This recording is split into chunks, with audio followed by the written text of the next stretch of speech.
Yo, what's up? What's up? It's the Hungry Millennial back again with yet another Proactive Pragmatism. On this Proactive Pragmatism, we carry on with our series Millennials Are. This next millennial is smart, witty, talented, and gorgeous. But she's went through a lot over the last 2 years. And that's why I want to bring her to the podcast so she can tell her story. Ladies and gentlemen, Farah Mughal.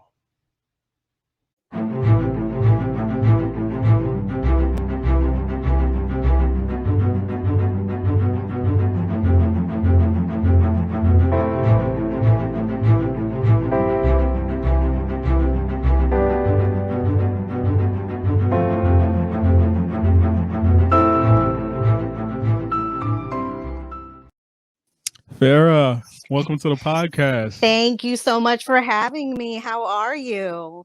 I'm good. It's been a long year for It sure. has definitely. You're right. Yeah. But from my understanding, been a very very long one for you, and that's why I wanted to have you on the podcast. No, thank you very much Um, for having me. Yeah. so before we dig in deep, can you tell the audience a little bit about Farah? Sure. My name is Farah Mughal, and I was born and raised in Carbondale, Illinois. I'm 35 years old, and I have an associate's in cybersecurity. Okay, cybersecurity. So you're Yes. gonna keep us safe somehow, huh? Yes, I will try my best. That's outstanding. I mean, you got to think about it. Like the world is tech now, so Yeah. like I, I was watching. I know it's a little off tangent, but I was watching a Netflix series about like Mhm. technology and cybersecurity. I don't know. Yeah. Have you seen that documentary, or do you watch Netflix much? I do. I have not caught that one yet. Is on my list, however. But yeah, so Okay, yeah. outstanding, Hmm. outstanding. So so one thing that really intrigued me about you is you are extremely passionate about Bollywood. Yes, I am definitely. It is one of my weaknesses, and I will definitely fight to the end about Bollywood. If somebody says something bad about Bollywood, I'm very, very passionate about it. That's funny. Yeah. Like, so what is Bollywood? Explain to the audience what that is. So basically, how you guys have Hollywood here in the US, we have Bollywood in India. It's just a bunch of Indian movies.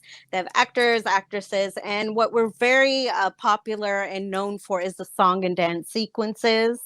Okay. Yeah. Okay. So that's interesting.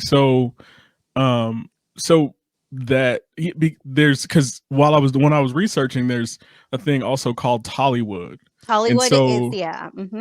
so so can you explain what the difference between Tollywood and Bollywood is? Is it just region or what? Yeah, regional. Bollywood is more like northern India, the Hindi language, and then Tollywood is more like southern India, Tamil, Telugu cinema.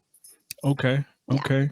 So you are Pakistani, I am from correct? Pakistan. Yes. So how far, for us who are very terrible about with geography, how far is that from southern India, or how does that even correlate? Actually, India and Pakistan are neighbors, so we're right Neighbors. next Okay. door. Yes. Okay. Okay. You know, as like us Native Americans here, we're just like, oh, okay, I'm going there. I might want to research. Like, Right. and so that's really funny. So right now, so if the listeners wanted to, check out Bollywood, what would be the Bollywood show that they should check out? I think the best film to offer is a film called Three Idiots. It's a really good story. It's very relatable. It's very down to earth.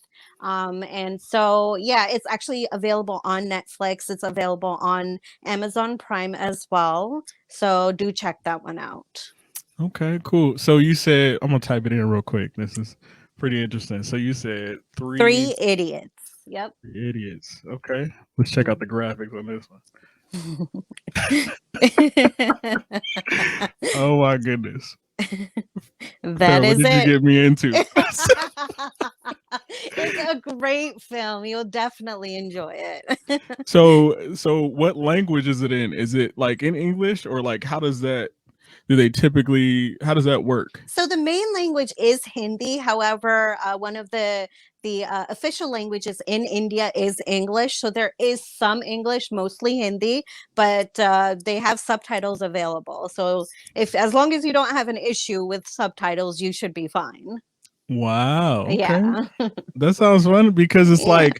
like you never know. Like I don't know. I think I was listening to a podcast and they were talking about like a lot of countries have just adapted and adopted English because we're so connected in like the world. So like that's really, really interesting. Like, Yeah. because I was like, I started going down a rabbit hole of like trying to figure stuff out and like, okay, what is Bollywood? Like I got on Wikipedia and I'm like, I've seen like I think a lot of people think that like Bollywood is literally just like dance. Yeah. Yeah. And so how I can't imagine. So some of the what are some of the things because your background is what exactly? Pakistani.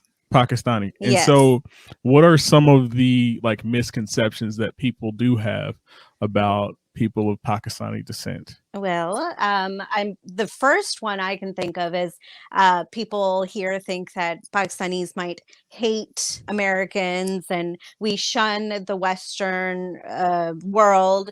In reality, we love, Friends over there. We watch Bollywood or Hollywood over there, and English is actually one of the official languages in Pakistan as well as India. There's just so many misconceptions. I don't even know where to start that we hate you guys. And it's nothing like that at all. So.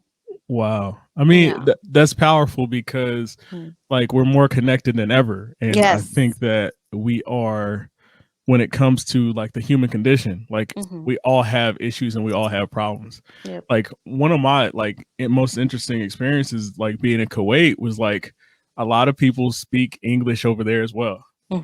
And like even like they rolling around just like us. The only thing, the only issue was like the water. Like we couldn't drink a lot of the water over there. And is that in Pakistan, is it the same thing? It is definitely the same. We have to have bottled water, or we have to boil the water and wait for it to cool. There is a lot of issues with the water as well. You're right about that. Okay. Yeah. So that's interesting because that reminds me of my childhood. Like I was, except I was like because I was poor, But it's one of those things where like it was interesting being over there and like having to have like cases of water. Yep. And so is there a contract in that country? Like when it comes to like the cases of water, like so with the military, they just dropped it off like at a point and then we all went and got it. Now you can, I'm sorry, go ahead. No, go ahead.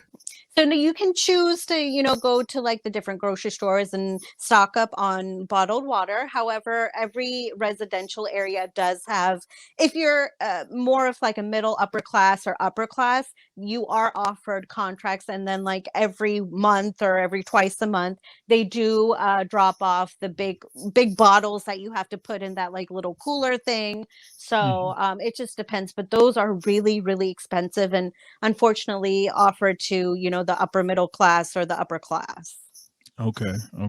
So there's still that kind of that capitalist like disconnect over there. That's interesting because like people like they're like, yeah, US capitalism, like when like other countries have those same issues there as well. Exactly. There was one instance where like it's like in certain parts it's so bad that like these gentlemen would drive, like they were driving trucks like to deliver like just supplies, just regular stuff. And a lot of them would drive without windshields. Like this was like their lifeblood over there, like you know what I'm saying, in the Middle East. And one guy got left. Like they just left him.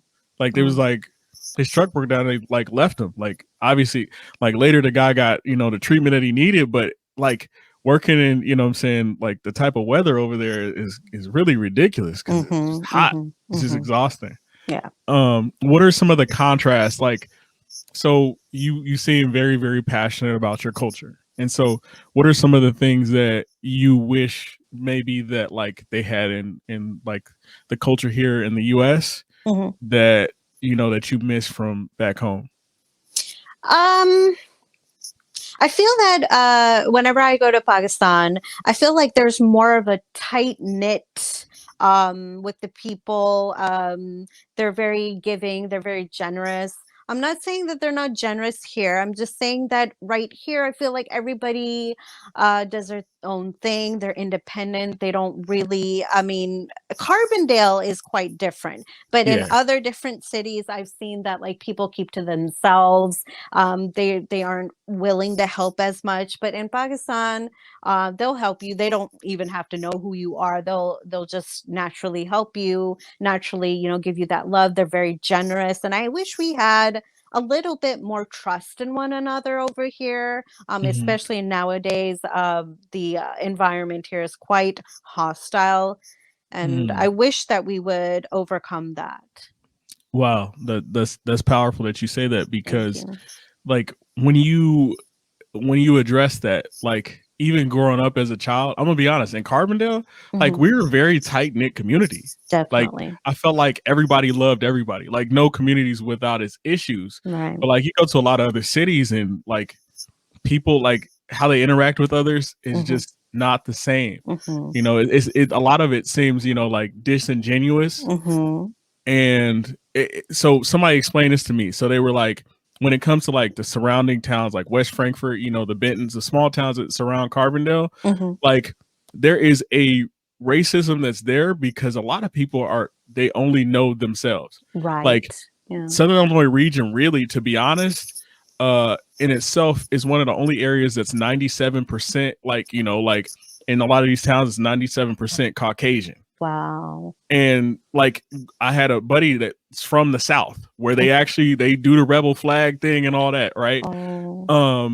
And not saying he in particular isn't like that, but a lot of the towns there are like 50%, like 50 like African American populations, different populations. So it's weird that they're more culture to culture, like of having community than a lot of our surrounding towns. Correct. Yeah. But they cling to something that wasn't really necessarily for them. You know what I mean? Like Illinois was a part of the North, right? And the Civil War. So that's really interesting. So, so here's the big one here.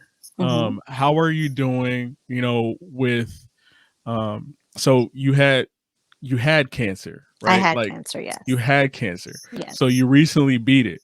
I did. Yes. When did you find out that you had cancer? I was diagnosed in March of 2020. Oh, yeah. Wow. Yeah. And so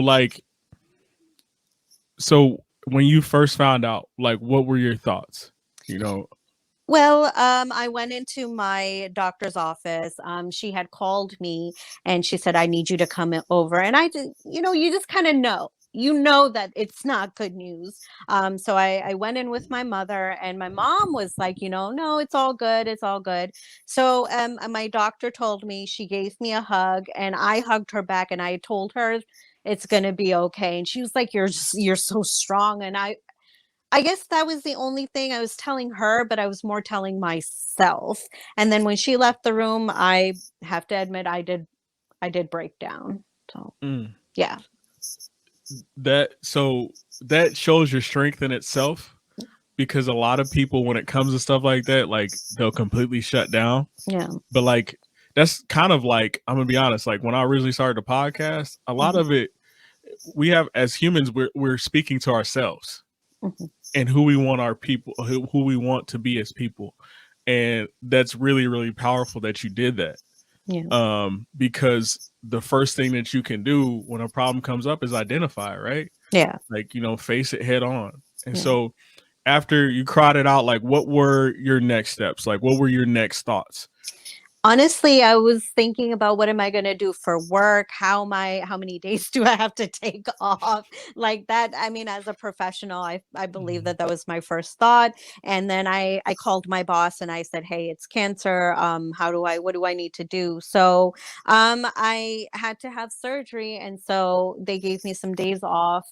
I had to have a total hysterectomy because the cancer was in the uterus. And so they had to remove everything. thing. And I honestly just wanted to get it over with. I'm like, all right, just as long as it takes care of it. Let's do the surgery. Let's do it. Let's get everything back to normal. I was ready just to be normal. Mm, Yeah. okay.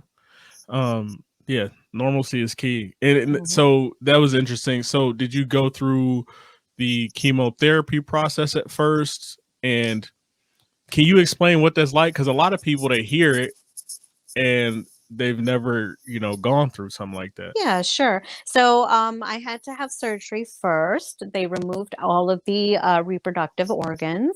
And then 2 weeks later, I was supposed to get a follow-up call from the surgeon just to see how everything worked out. The surgery was a success. However, they were not able to remove all of the cancer. So he prescribed 6 months of chemotherapy. And so that's when my chemotherapy journey started.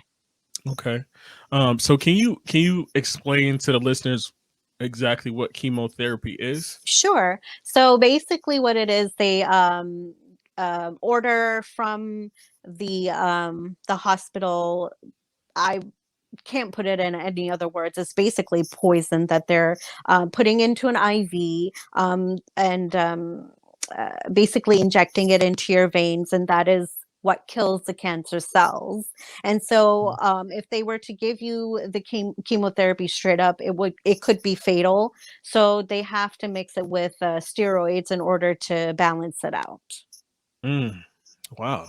Yeah. So like at that point, like your body's going through all types of crazy stuff. Yeah. And Yeah. so so that's through an IV.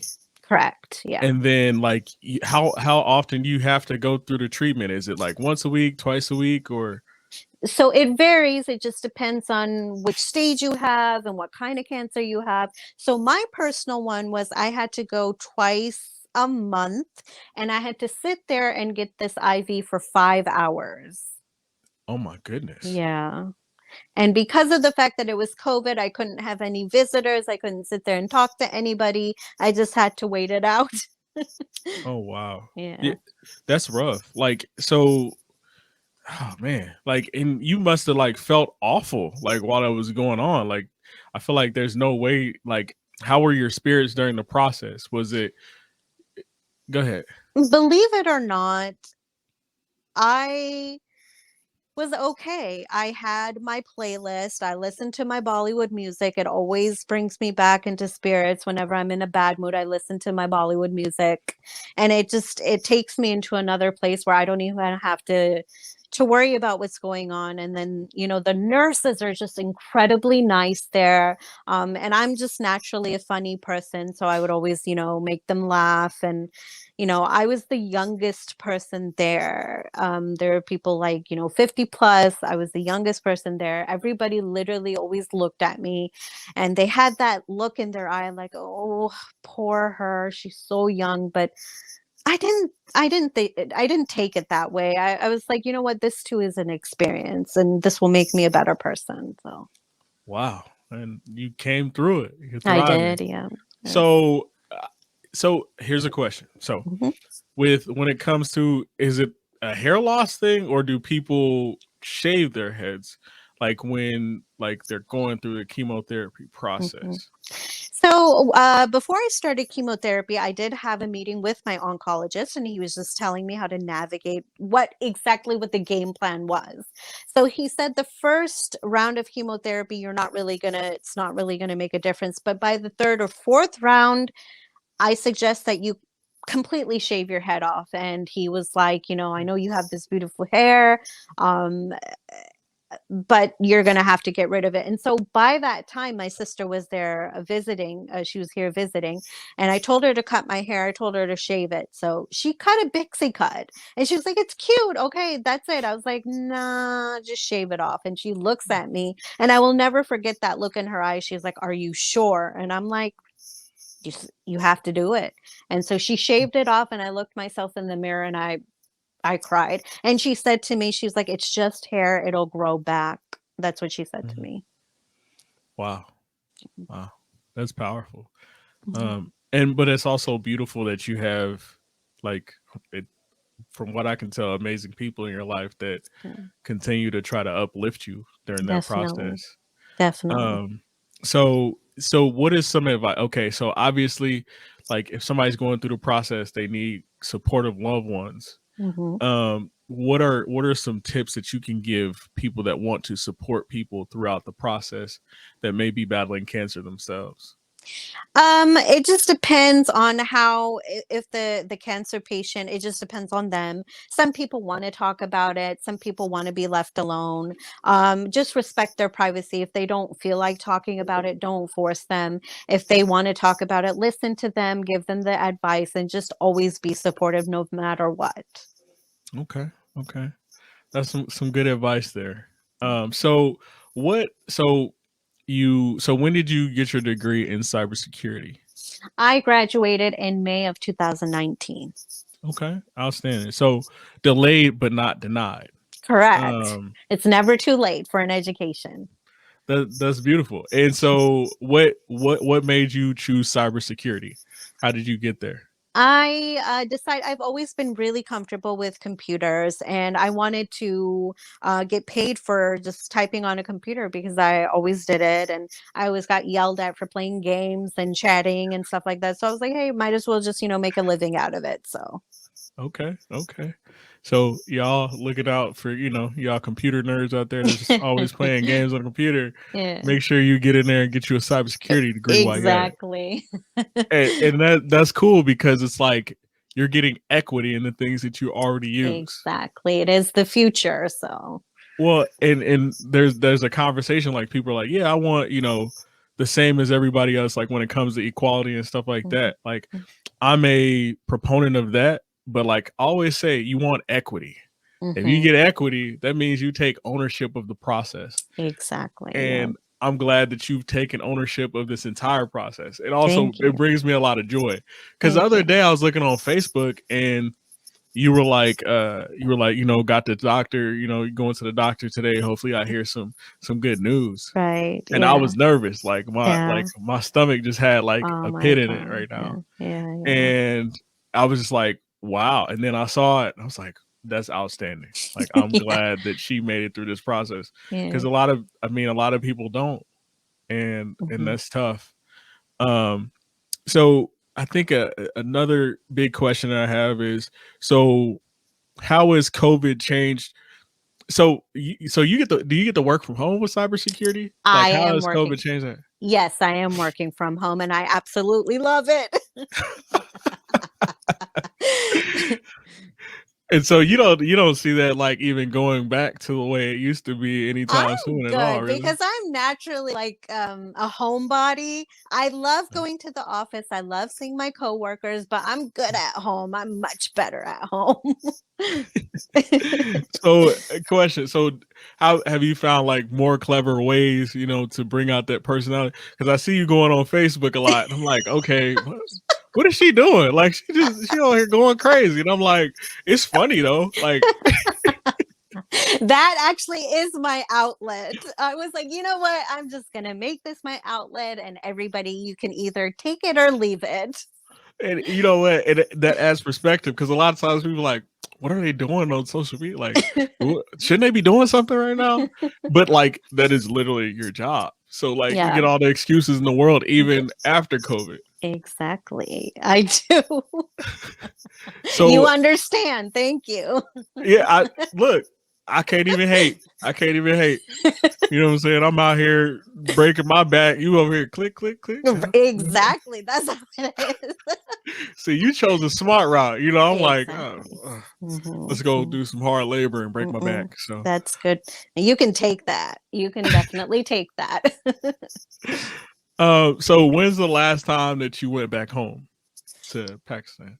I have not been there since 2014, and I'm Okay. fixing to make a plan. I'm definitely fixing to make that plan. So soon, COVID is getting really worse over there in Pakistan. However, I'm optimistic that it'll um, hopefully calm down, and whenever it does, then I definitely need to go. because my oncologist told me my recent scan was clear. So he was like, go out, enjoy, chill. And so I will do just that.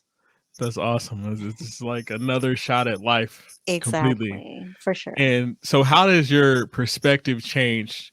I mean, you've always been a very positive person from what I've seen.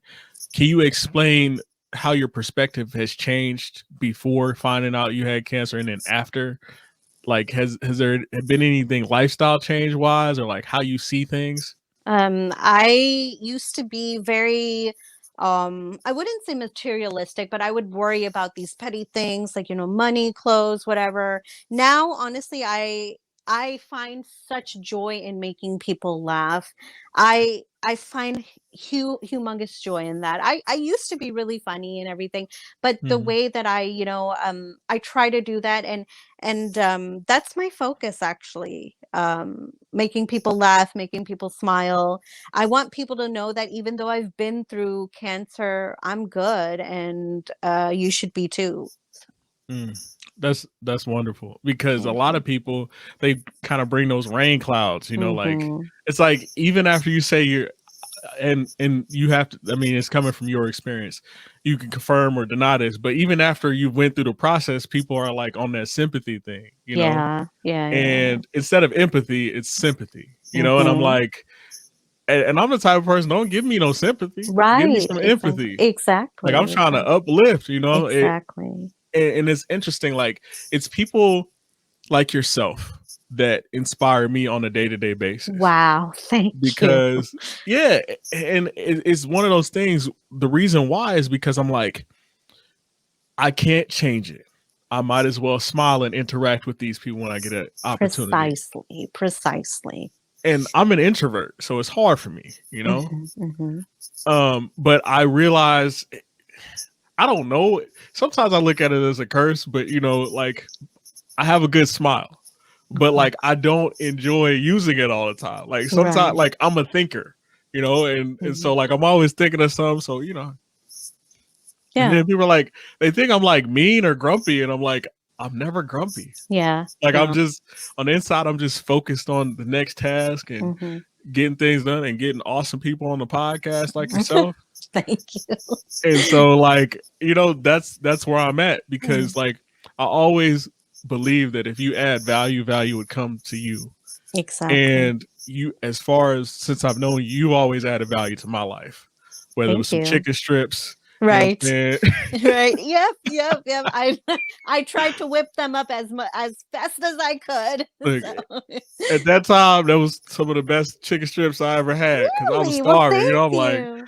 I'm hungry. I'm like, Yeah. No, you she's did have like, a long drive, so I was like, I might as well just feed you something. That's the least I could have done. So well, that's different these days. They like, you know, yeah. people that Yeah. decided like, oh yeah, go get some McDonald's, cuz I'm like, Exactly. No, I'm not gonna get all you need right. a home cooked meal. So I do appreciate you looking You're out for me. welcome. You're Uh, welcome. so as we're getting ready to close out the podcast, are there any questions that you have for me? I don't think I have any questions. Just keep doing what you're doing. This awesome. I'm so proud of you. Really, I am. I appreciate that. You're welcome. Ladies and gentlemen, Farah Mughal. Um, you got anything left to say to the audience? Thank you so much for listening. And you guys just keep a smile on your face. Everything will be okay. All right, outstanding. Ladies and gentlemen, Farah Mughal.